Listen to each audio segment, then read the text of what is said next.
watch Fear Factor? No. No. It was funny because of all the challenges that I'm like, oh, that'd be so easy. And then there were the eating challenges where I was like, nope, no thank you. Not going to do that. Yeah. Not going to do that. Looks like Team 1 is using the Discord, which is awesome. Team 2 is hanging out. There's only 2 of them in there. Best of luck to those 2. I think Lego Master, Puppy Pills, and Greedy are in their own chat. Maybe a separate Discord. It is very possible. But in the meantime, we do have our starting bands of the night. But first, I want to welcome you to XLNC Shoutcasting. I'm Jake Kilton, your host. And we've got XLNC Wraith that is going to dip out a little bit later because he has got to take a little bit of an earlier evening. But in the meantime, welcome, Wraith. Hello. Oh, we got the Jana band. Somebody just hates supports. And that's going to be banned away. Also, Nugs Master, welcome to the stream. Where is your friend, if I may say? I can never remember his Twitch name. But he's on MTV. Is back on MTV. All right.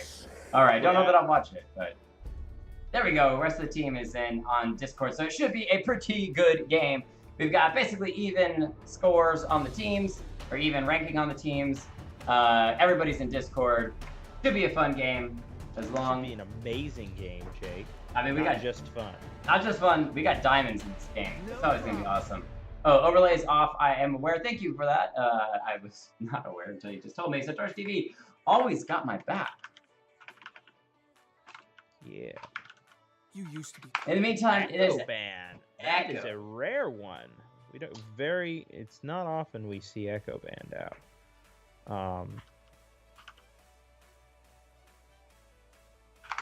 He's also just not super powerful right now.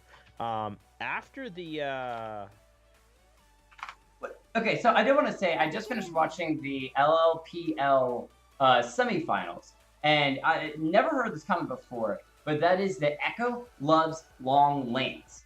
When he's in a lane that the first or second tower is down, he actually loves that because it allows him to both engage or disengage, and basically he's a really good skirmisher because he never wants to sit in a solid super long team fight, but he prefers instead to kind of bounce in and out of a skirmishing 2v2, 3v3, 1v1, and that's where Echo does best. But with him being banned out as he is a soft counter somewhat to Syndra, Syndra is going to be our first pick for team not Raid Boss. We're just going to call it Team Hype. Why not?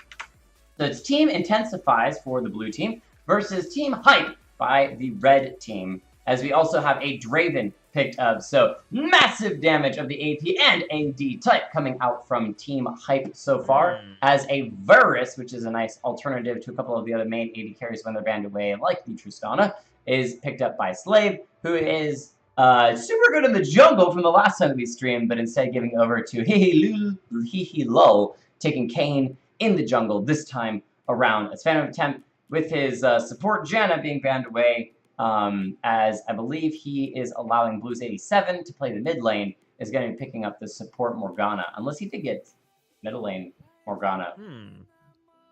Lots of hymns coming out. So the question is, Draven versus Varus, who's stronger?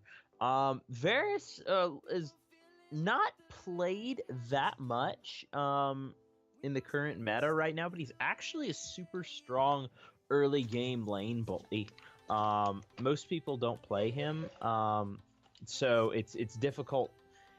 He's one of those picks that when you just randomly pick up this weird champion that you've never played against before, or you haven't played against in ages, you don't know the matchup super well. So the question is going to be, is Poppy Pills prepared to play against a Varus? Because Draven has a fairly telegraphed laning phase, even though it is super powerful. Is he going to be able to play around Varus's playstyle? Yeah, it's like when you play against some of those really rare champions that you just don't see very commonly. Old Urgot. Or like a Zir in the mid lane, or even Aurelia Soul or somebody that you know what they do, but at the same time, you just so rarely play against them that you're not used to trying to dodge his piercing arrow, which is extremely powerful. you're not used to him getting 2 or 3 blight stacks on you and then immediately throwing his E out and blowing all those stacks, and you lose half of your health. And those are things that can often take you by surprise, kind of like Aurelion Sol's spheres from the bushes, just randomly appearing and chunking you to half health before you know what's going on. But it is going to be the Rakan picked up as a support for Team Hype, which is a very strong champion. I myself actually spam him now as a support main in the bottom lane. I have won quite a few games that should not have been won with that champion when you're down so many kills, and literally the game should be over, but you drag it out to 30 minutes, and you just crush a team fight with that powerful, powerful engage. And when you combo it with somebody like a Zac that's going to have the bounce, going to have nice knockups as well with the elastic slingshot, you can literally CC chain a team for 5 or 6 solid seconds, as long as Rakan has somebody else with a little bit of AoE CC to play with as well.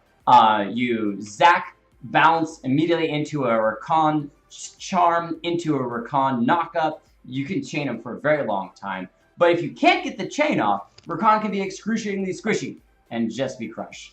What do you think about this Yasuo from your father? Yasuo, we've seen him do well, we've seen him do poorly, but into a Darius. Ooh, that's scary, because Darius is a traditional counter to Yasuo. Now that's interesting. Now, Inzalor, known to all of us on the stream as Lolo de Zozo, is traditionally a support main, but it doesn't look as though he is going to be taking the support role, instead taking Darius in the top lane. I was expecting him to switch up. But I think really the Yasuo should lose lane to Darius. Let's see, it looks like we've got a Lux with Cleanse in the mid lane. Lux versus Syndra is not necessarily the best matchup. Which is probably why she's taking Cleanse, 2 Cleanse out of those stuns. But one of the problems with that is that even if you cleanse out of the stun, Syndra doesn't require the stun to throw down the ult.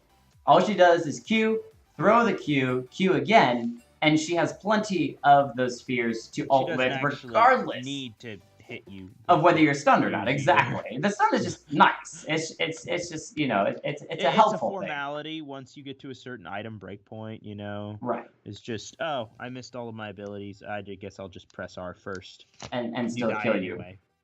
So we'll have to see how that one plays out. Honestly, if I was truly controlling the game as a coach, I would put Morgana mid lane, because that spell shield would actually help a portion to keep you alive, as well as Morgana has decent, when you hit the mid-game spell vamp, when you're playing full AP Morgana with some serious spell vamp, she's going to be healing herself back up. And so the thing for Syndra is she puts you at half health. Sometimes it doesn't matter if you're full health. She puts you at half health, ults, and kills you. But anyway, let's go ahead and run through the players and the champions, and then we'll hear what your commentary is on that. For Team Intensifies, we've got Lol XD taking Kayn in the jungle, Slade taking Varus, and the AD carry role Phantom Attempt with Morgana support in the bottom lane, your father with the Yasuo in the top lane taking that teleport, and the Blues 87 with the Lux in the mid lane. Give it away for Team Hype. For Team Hype, we've got World War II Lego Master picking up Syndra in the mid lane, Poppy Pills on the Draven in the bottom lane, ADC role Greedy in the jungle on the Zac, and Insanamia, whatever, on the Rakan in the bottom lane, and Enzalor on Darius in the top lane. Now on to the analytics right now.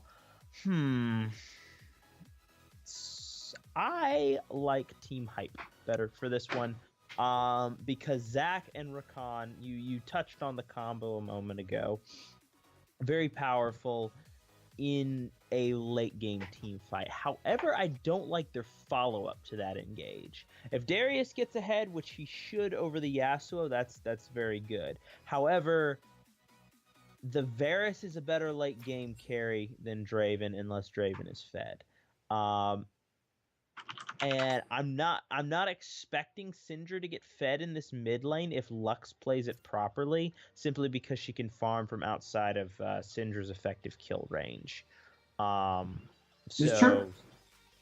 So I'm not expecting Syndra to be fed enough to really delete anybody right off the nose, and you also have Yasuo with wall to stop her ultimate. So it's definitely gonna be close. Decided very much by laning phases, especially from this Draven and Darius. But I do think Team Hype come late game has, with the exception of perhaps a Kayn getting fed, or maybe even Lux getting fed, because if she does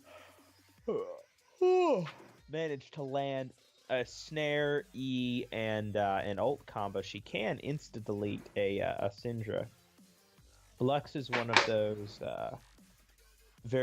she has one thing that she does, and then her cooldowns come back up and she does it again. She doesn't really have any other combos. She's kind of in my opinion, a boring champion to play, but she is effective at that one thing, and if you manage to get a Majias stacking, you can actually do a ton of work in game. Yeah, so kind of as you were talking about the champions that can snowball a little bit, the Draven, the Darius, but on the same side, for Team Intensifies, the Yasuo, or even the Kayn are very snowbally champions, and once they get rolling, it can be very difficult to stop them. So I'm excited to see how that goes down. One of the things I like is the fact that we've got these diamond players that are playing in the bottom lane versus each other, so that skill matchup will be very even. In the same, I think the top players are, no, Ezlor is silver, not plat. Where's the other plat player? I can't see because the borders are different from last year. I think Reedy might be plat. But regardless, it will be a fun game nonetheless. People that I'm personally interested in watching is Slave on that Varus. He played an excellent jungle last week, but now will be coming in as the Varus. And kind of as you talked about, if he abuses the range that Varus has and the poke that Varus has, especially early on, could push Draven out of lane, forcing Draven behind a little bit, which means Draven doesn't get his stacks. And if he doesn't get his stacks, then things could go badly for him. However, it is Draven who is going to be able to clear minions very quickly. Yeah. And the main thing is... No. The Draven's weakness is his lack of any discernible wave clear. He's one of the worst wave clearing champions. He deals a lot of damage to minions, and he can farm under tower, but he has no wave clear. So really what Varus is going to do, or should do, is shove him under tower, because he has 2 AoE abilities and a lot more attack speed from his passive. So he can just drive Draven underneath tower, force him to CS under tower, and then use his Q and E to poke him down while he's going for minions. That's how they win that lane, because if it ever comes into a straight up all in, and if Varus tries to poke with auto attacks, what Draven can do is just pop W and E and then just force a 3 auto trade and win every single time. So I'm looking to see Varus pull the same thing that Caitlyn used to, which is shove your opponent under tower and make them CS while you kill them. Basically. Now we do have a 4-man invade. There may have actually been a brief blink of information as somebody, I want to say that it was the Varus, might have stepped out of the ward. Yeah, there is this ping, so somebody saw Varus take a half step out, and that was a really good ward by Team Hype, being aware that there was the possibility of that engage with the Morgana Dark like Binding. They're going to go for the engage. So there you see they are going to be walking around, and it looks like Red Team's going to be trying to come around from behind them. There are only 3 of them at the moment. Syndra coming out of the base. There are pings now to kind of maybe trade the buffs. No, a little hard to say. Think However, Blue Team's not going to see them here. So they see each other. They know where each other's are, but they don't know that they know where each other is. Ezra Rakan getting a 4-man knock-up. Beautiful start to it, as Blue Team just says, all right, that's it. If Zach had gone in all off of that, that could have easily been first blood for Draven. Well, I think that there's one other thing to keep in mind. That is the fact that it was a 4v3. Syndra was not there, and having that extra man is really powerful. There he's going to catch the sight of your father as invades back and forth across the map. but nothing too big came out of it. Just a nice 4-man knockup. Lux is going to try to steal away this blue buff, though. Can she make it? That is the question. She throws out the E, and does not. Smite came down just before the E was bursted, and so Lux will walk back to lane empty-handed as the game goes right back to standard lanes. Greedy blue flash. Oh, that is true. He saw the explosion because he was on the lower health, hadn't picked up those little blobs yet. He didn't need to flash. He was. I know he didn't need to, but I think he feared another engage. I think what happened is he hit the wrong button going for smite. Oh, maybe he just that's true. He could have just panicked as saw the E and then was trying to get the smite down and ended up just face rolling the keyboard. That's fair, actually. That's a pretty good possibility. So a little bit of mechanical play there. And we see Slay being forced back underneath his own turret, which is not great for the Varus, as Rakan did a nice heal there. They've got to dodge those heals. The win condition for the Varus is poke and driving Draven off to a point where he can't safely engage without getting burst down. Dark Binding onto Rakan, but the damage is on to Slave. He might be going down here, as in the top lane. Enzalor flashes to safety. Your father coming right behind him has not used flash. There's the flash underneath the turret, but he might get his own life, and it's the return kill in the top lane. Yasuo coming with a slight edge because of that first blood, but Kayn stealing away the jungle, got the red buff, so he started, I want to say his red into Wolves, and then immediately came for the second wave. Syndra not paying attention to this, pings down, Greedy just gets over the wall. The burning away will force him his passive to be used, though I don't think Kayn is actually aware of that, but even still, the passive is down, but Zach was able to stay alive, and in the super early levels isn't hugely critical because he's not necessarily interested in super diving any teams, but Lego Master with very low mana is going to be flashing away from the binding on the Lux. Greedy going right back in, doing a nice knockup, but his passive has been burned. Not exactly sure why he's in on this. And Lux can be able to pick up a kill there. And the autos are flashing in from Yu, but he might be going down as he's going to give up a red buff to the Syndra. And now it's a very low health Lux. She does have blue buff, though. Is going to get the snare, but the stun not going to land because the flash from Lux. She cleanses it away. The red buff taken away, but she is able with the shield to stay alive. And now with the double buffs in the mid lane, as the top lanes just go right back to it. Crazy game so far. It's a pretty impressive outplay from the Lux flashing the stun, because that would have killed. We're back in the top lane. Your father trading heavily onto Enzalor. And in the bot lane, Slave losing a lot of health there as they're forced back once again underneath the turret because Rakan just continues to get those knockouts. In the top lane, Enzalor might get his return kill on the Yasuo. There it goes. Beautifully played from Lolo. Getting up there. It's even on farm, so that kill does put the Darius into the lead, even though he has to back to make use of that extra gold. But still, as we said, even game, even kills, almost even gold. The only thing is this bottom lane. The farm is even, but there just seems to be so much more presence from the support of Team Hype. Now a nice Dark Binding forces Rakan to be unable to go in. And I've talked about the power of him, and he just seems free low right now. But the biggest concern in this game right now for the for Team Hype has to be this mid lane. You've got Lux with 2 kills right now.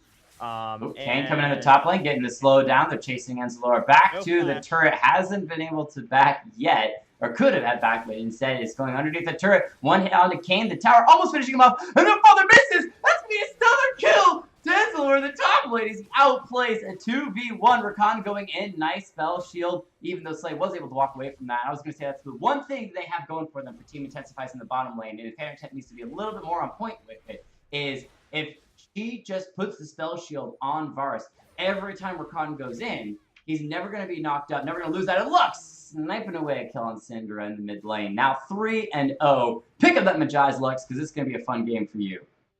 Yeah, I'm thinking that Lux is going to be a pretty big problem for Team Hype. 3-0, and like you said, she should already have... No, she doesn't.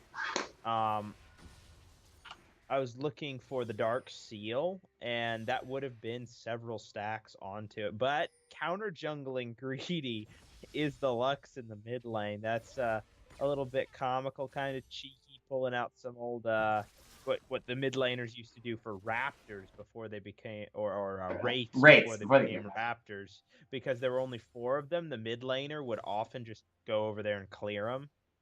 You can't do that without losing a substantial chunk of health anymore. Enzalor getting a fairly decent. Wow, he's 2 levels up. A full level up on the Yasuo now, and he has 6. So there's that nice knockup from Greedy that's going to be going in for the damage. Enzalor, as we said, is level 6. So all he needs is a little more damage, and that's going to be a kill. Yeah. It doesn't even use the ult. Says, I'll save it for somebody that's got a little more meat on their bones. As great gank from Greedy is starting to steamroll that Darius in the top lane. We talked about the fact that when you're on a snowballing champion like that, this game could very quickly get out of hand. Actually, the ranked game I won last night was due to a Darius that got fed in the top lane. As the Spell Shield Kane comes in the bottom lane, avoids the knockup, continued dice damage, good poke from the Varus that could spell the death, and yes, Poppy Pills will go down. He lol picking that one up. Exhaust gonna just make him walk away in the mid lane. Blue, can he escape from this one? Gonna get the slow, but immediately into the ult from Syndra. Press R, wins games. That's the Syndra for you, getting a revenge kill in the mid lane. Very well played from Greedy in the jungle, moving around, making things happen. That was a lost lane up until it's still a little bit problematic, but down in the bot lane, the fact that Draven died is massive. Draven nerfs, I've mentioned them a couple of times, but you lose 75% of your stacks when you die. So whereas he would have had about 100 stacks right now, he has 33. Which is terrible. It's rough for him, for sure.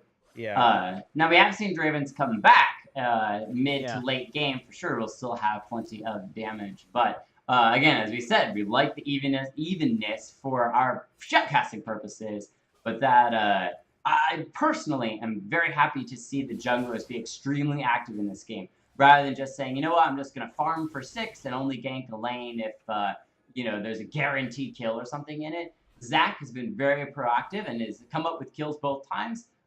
Kane in the bottom lane getting his own kill onto the Draven. And so these junglers are staying very active. There's a heavy ward line from Team Intensifies across the river on the top side and their own jungle on the bottom side. But you can see Zach putting down a little bit of vision himself as Red Team Hype heads for the Drake. I think they might just instead go for the mid lane. Yeah. Oh. Flash is out, almost a stun there on the Syndra. She's going to get a slow down, but Kane's here with the double charm. Zach here as well, get a nice knocking of those two together. Rakan trying to get the shield in, but that's a 3-man! Looks! Oh, the Draven comes right through with that ultimate as well. Going to be finishing off the Yasuo, picking up his own kill for the game. Nice flash there, keeps Greedy alive for a moment. He goes straight in, but instead the Bobulus will be spammed out. Darius a little bit late to the party, does have 6, so could finish off the Lux. That AoE stuff from Lux just so OP. I'm not sure why he went back in. As a nice stand aside, keeps you from going straight into the wall. Poppy Pill's trying to chase him down, knocks him out. But yeah, with the dropped axe and the Lux shield, keep him alive. Darius only going in. There wasn't a lot of reason for Greedy to go back in on that one. Agreed. Maybe just got a little too hyped up because they are Team Hype after all. Yeah, nobody was coming in after though. Like that W wouldn't have killed. I don't understand. Maybe he was jumping to try to avoid Kane coming back in on him, but even still, it's a very safe place to lose your passive underneath the turret because you're under a turret and somebody has to sit around. He had already popped ult. He had no way to switch aggro and no real way to escape turret range because he only had 2 shots left on him, if that. Yeah. So he was under really no threat of a redive except for maybe from Lux damage, but well, I don't. That's the hype getting to you. When you hype your flash early game, you hype the jump in the mid game. As Rakan going in, nice spell shield there from Morgana. I think she would have been able to still walk away from that one, but just in case, throws it down anyway. And you can see Slave able to keep himself a little bit healthier in this bottom lane as farm continues to stay even, and so both AD carries relevant in that way. Greedy going to be slamming Yasuo into a minion. Enzalor looking for the damage as well. Has the ult, but Yasuo says, peace! I'm out of here. Oh, the flash of the tornado! Hurricane not able to kill him, but the bleed will do it as Kane comes in with the blue buff, spelling his own death. He has ulted into Greedy, tries to jump out and jump underneath the turret, but bleed Gonna finish him off. Azarius picks up 2 more. Staying aside from Draven. Gonna get the damage on Slay, but there's the Morgana chains. Will it be enough? He has been snared up. The Varus coming in here to see another auto attack. The Phantom Temp gets it with the AoE. And now Slay with the slow from the Cutlass onto the Rakan. Very low health. A couple more auto attacks. One more might be enough. Phantom Temp trying to tank underneath the turret, but no! Take too long! Gave a kill back over to Draven. Oh, it's so painful when you see that. Yeah, giving a kill over to Draven, not the best thing. However, the Rakan should be the one engaging, not the Morgana. So if your Draven Morgana or your Draven Rakan lane is getting engaged on by Varus Morgana, something bad has happened. Ooh, nice little dodge there from Blue 87 as Lego Master's going to keep spamming out. Can Greedy get in on this? He says, I got red buff. I'm going to go find something in the jungle. Oh, no, he is going to try to hang out from the side, though. There's the Lux ult. Ooh, all right. That's the power of the Lux burst. Is Greedy now in trouble? Has had that passive already popped, so he's... Oh, the Draven might be able to sneak in on this one. Not even close. Kane gives himself his own red buff. Let's take a look. So, Lux is now 5-1.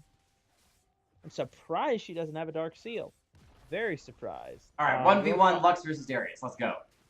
I think Darius wins that unless Lux hits the snare. That was a really good binding.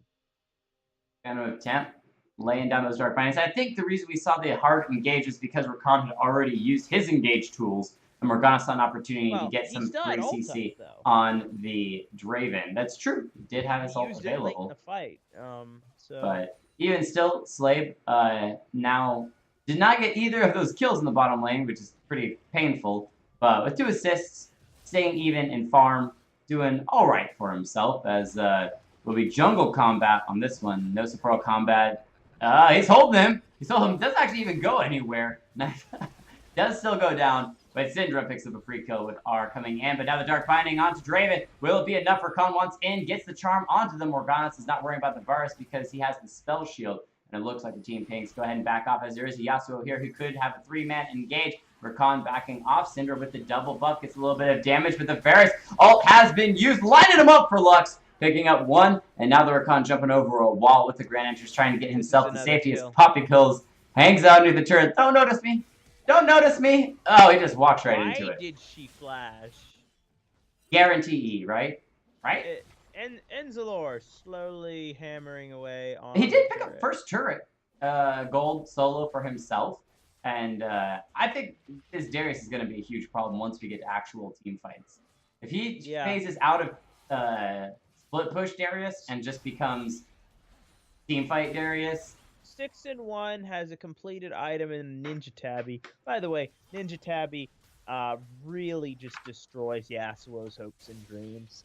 It's one of those items that if you get it, also kind of destroys Kane's hopes and dreams too. He's just sit over here, spam some laugh. Darius just continues to push in and farm up. Bottom lane, Draven pushing underneath his turret. Zach coming around has been pushed out of his own jungle. Yasuo down here hanging out. Spell shield will go down. Safe for the moment, not that he really needed it. As Blue 87 is going to continue to push in on this turret. Lego Master, both of them can burst each other very hard, but with the double buff, especially that red on Blue's 87, Sinner does not want to tangle with that. Windrake was picked up earlier by Team Intensifies, and the next Drake is going to be another Windrake, our favorite Drakes in the whole game.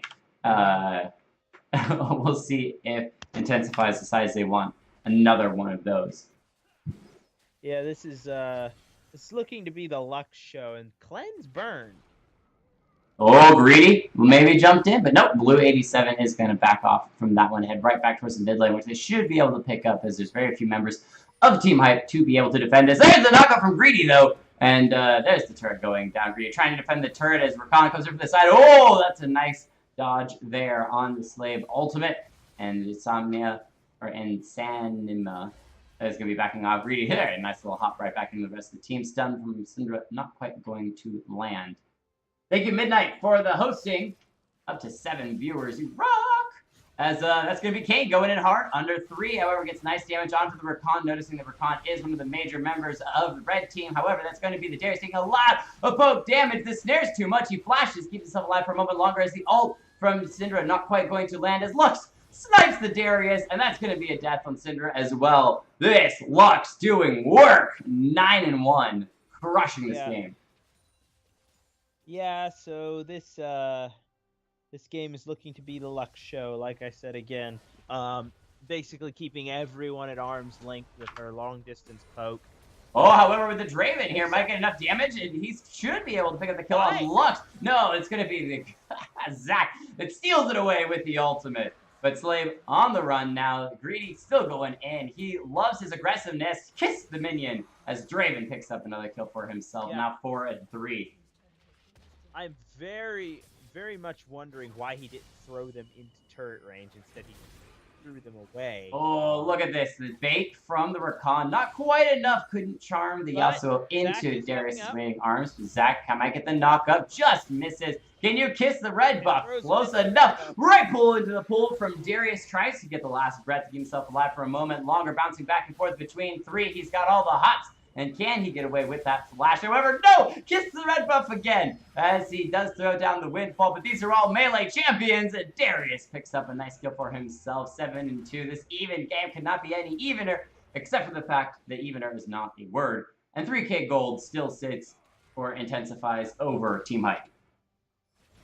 Yeah, some really clean play out of the Yasuo, but in the end, it doesn't even matter. Because, oh, hey, the Rakan actually survived, and Blues 87 goes down to Lego Master. Oh, he wants in on this one. Gonna finish off the Lego Master. Goes straight to Darius with a nice start finding for Phantom of 10, picking up a nice double kill for himself. And so, back and forth between 2 for 2 on that engage in the mid lane. However, this Darius, or Draven, sorry, with Death's Dance, is starting to stack up a little bit. And I like the fact that Zac is going straight tank, looking for that extra health. He wants to engage on this one. Rakan here as well. That's going to be a great knockup. However, as I said, Rakan can be extremely squishy. He's going to go down as they're going to pull the Kane right back in. This might be a solo kill from Greedy with the red buff. And I think he will. Oh, the nice dodge there keeps the Kane alive for a moment longer. But you cannot avoid a punching Slime Master. He's going to go down as well. Yeah. Oh, and it looks like he's going to chase. The slow is coming through, but the Dark Binding's going to probably put an end to that one. I got to say, despite Greedy's a couple of, little bit of slips, i.e. his random flash for no reason, his engage for no reason, I gotta love his aggression as he's going to go straight in on your father. No fear. And again, only 4 deaths on a no fear Zac is something to be said for, as his Yasuo should go down. The great stun from Syndra. Doesn't even need the ultimate, as the snare onto Draven might finish him off. Just barely survives that one. He might still be, unless he gets some, lifesteal. There it is. He almost died there because he, as you said before, he does have Death's Dance, and that was still 35% of the total damage coming through. But he did manage to speed buff his way over to the other side of the map, grab some minions from that lane. It looks like Phantom of Tempt is not going to go down. Slave in a bad spot gets ulted by Lego Master and goes down, and that's the 80 carry dead. Surprisingly, Phantom of Tempt got out. However, Lego Master, good target selection there. Manages, wow, that's a good stun. Manages to trade focuses and ult down Slave rather than finishing off the 100 health Morgana. Very good target selection. Always go for the highest damage person that you can get in your range without self-exclusion. I'm getting hyped because we may have a challenger play in the next game. And that's going to be freaking awesome. Super hyped about that. Whoop. I'm kind of messing up my stream a little bit. There we go. Fixed it all on my computer. So I'm not challenger, but down to play next game. Love to have you, Soccer, no matter what. But 19 kills, 220, still sitting with about that 3,000 gold lead, which will go up higher as Syndra goes down. Blues 87 continues to just land those ult left and right, and picking up the mid lane turret as well will give that extra gold. Rakan now just getting crushed once again, Slave with the damage. I wanted to comment earlier on the fact that he rushed. Okay, there's two things about this Rakan build that I personally don't like as a support main who loves Rakan, is that they rushed Ardent Sensor, which I'm not a crazy big fan of because while, yes, it is slightly helpful when you do those shields, it isn't super helpful on him because there's more powerful items if you start off. If you actually build... There aren't any more powerful items in the game than Ardent Sensor. It's the No, strongest item in the game. on Rakan specifically, as a first item, I don't think it's the strongest item that he can build. I'll explain that after that for a second. First of all, so the nice little knock up there. Greedy may have his passive. There's the Bobulus pause as this Kane is just doing work while his team takes down the Baron. Enzalor having to back off of this one, and finally the Cinder shows up. The flash from Darius to try to get the kill. So selfish. But instead, it will be Draven that picks it up, which is kind of who you want it to be on at this point in the game. Now, what I was going to say is... Okay, that is super dumb, the fact that Kane can 1v3 when the opposing Darius is 7-3, and he's only 1 kill up? I mean, granted, he does have a substantial amount more farm than Darius does, but still, that's not okay. So that wasn't the Yasuo, that was a Kane. But, yeah, he's just a very slippery champion, I guess, is all I can say on that one. But while we have a little bit of a slower moment, what I wanted to say on the Rakan is that for me personally, if you build the speed trinket item, I can't remember the name at the moment, but that's a nice greedy jump all the way onto Blue's 87. Windwall going to stop a lot of the engage there, as the VAR is going to lock down several members of the Luxel, flying right through. That's going to be the Draven, very quickly picked up. Looks like Intensifies is going to break the base, as they are 4 members with the Baron buff, and the Darius, very low health, is going to be going down. VAR is picking up that one, and the Yasuo, straight into enemy lines, is still going to eventually go down. Finally, Syndra picks it up. But it is going to be Lux getting the Rakan instead, as the Syndra should be able to be picked up herself after being locked down. Gets a little bit of damage on the Blue 87, not quite enough. And now under turret, hitting away on Phantom Attempt, nicely tanking away. And the inhibitor is down as Intensifies continues to push in. Zach getting ready. I'll talk about the Rakan after the game. Getting jumps in, and he does get locked up immediately. His aggression has been sated by the damage. Ult from Draven, going to do a little bit of damage to Slade, but not nearly enough. And now the Kane goes straight in with a great knock-up in that demon form. Uses the ultimate as well. Lux tries to steal it away, but no, the Varus sneaks his own after getting the Nexus turret down. But actually, because they only went for the Nexus turret, there's still a pretty good opportunity for Hype to defend because they only have 1 lane with the inhibitor down. They are going to recall as Kane moves towards that mid lane turret, but there's enough people that they should be able to keep I am wondering why no one's going to answer this Kane who's just taking down the mid turret for free. Yeah, that's kind of what I was questioning. They are going to save it for just a second. Oh, the stun! Oh, the engage! Can they get onto him? 3-man knock-up on the run now, throwing out the sweeping lens as well, just to make sure there's nobody hiding in those bushes. He does escape with a nice knock-up, but still, that Cinder stun just as he walked into the wall was sweet! It was sweet. As Greedy goes in once again, dive hard all day long. Spell Shield Morgana says nope. Yes, you challenge your dreams. That's all that matters, soccer. If I had my dreams, I would be an esports procaster. But Darius, the chain CC. Good lord. Doesn't matter how many kills you have. If you can't touch anybody, you're not going to be going anywhere. Spell Immune on the Lux, going to be taking out the Cinder as well, as Greedy bounces himself back to the tower. However, may still go down. Sand aside from Draven, not going to be quite enough. As Poppy Pill's on the run, forces the heal to get out of that one. Rakan, if you look across, Intensifies has an incredibly good pick comp with all of these snares. You got the Dark Binding from Morgana, immediately to the ult from Slave, into the snare from Blues 87. I mean, you got so much chain CC. It's really awesome, especially because it's not super hard CC. But with that pick composition they've got, they win themselves the first game of the night. Team Intensifies takes the win. Yep, it was the Lux in the mid lane, primary issue for the team, and then Kane got snowballed, and that was really dumb. Anyway. So what I wanted to say on the Rakan as we get into the post-game lobby is that when I personally play Rakan, I do like Ardent Sensor, but I usually build it second or third item. I understand that it's one of the most broken, items in the game, but what I instead build is I take the trinket item all the way up to the speed boost version of it, which I can't remember the name of it off the top of my head right now.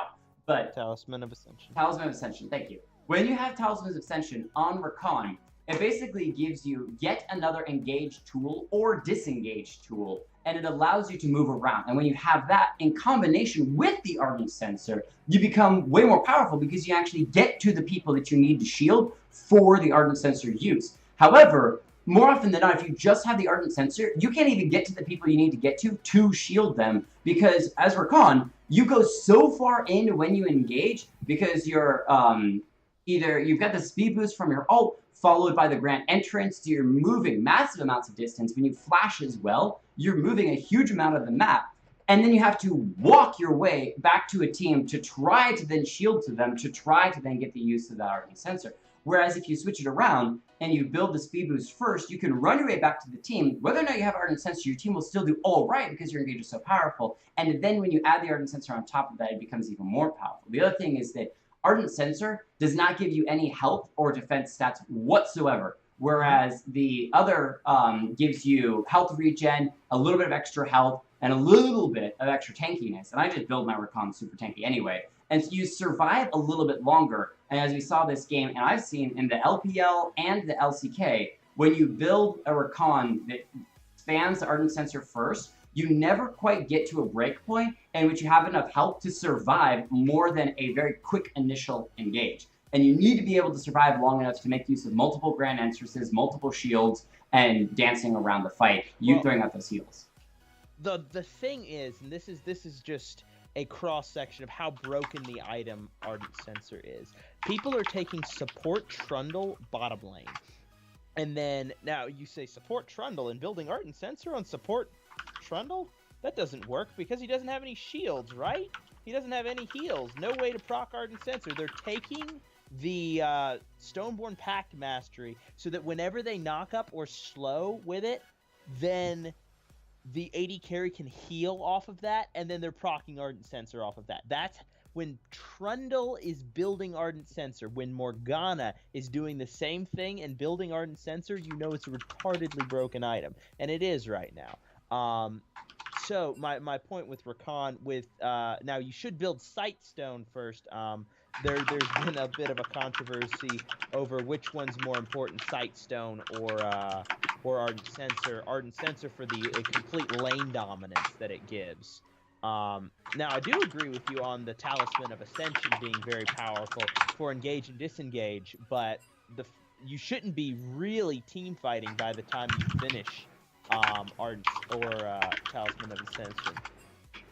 Anyway. Well, all right. I think the other thing on that is that it all depends on the skill of the player who has it in their hands. Because if you know every detail about Rakan, I'm sure the Ardent Sensor is extremely powerful on him when you can position perfectly to make use of the item. However, as me personally, a lower tier player who plays a decent Rakan, I've got my own personal. Anyway, let's go through MVP so we can get into the next game before you got to go to bed as Event, our soon-to-be Challenger Dream, appears in this one. For the winning team, which is Blue Team, Team Intensifies. MVP to Blues 87? I usually do losing team first. Oh, that's right. Hype, that's right. I'm going to give the MVP to Greedy. Excellent map movement, locking down people all around the map. And then, anyway, and then I'm going to give the honorable mention to Enzalor in the top lane for great 1v1 play after trading a kill at level 1, solo killing Yasuo, and then Greedy continually came top again and again and again, and then set the Yasuo pretty far behind. So those are your MVPs and honorable mentions for Team Hype. And for Team Intensifies, MVP to Blues 87, who pretty much solo carried the game. And then after that, I'm going to give the honorable mention to Lol XD on the cane for the 1v3 and drawing a ton of pressure while his team was taking objectives and taking a number of objectives himself. Also, excellent pressure around the map.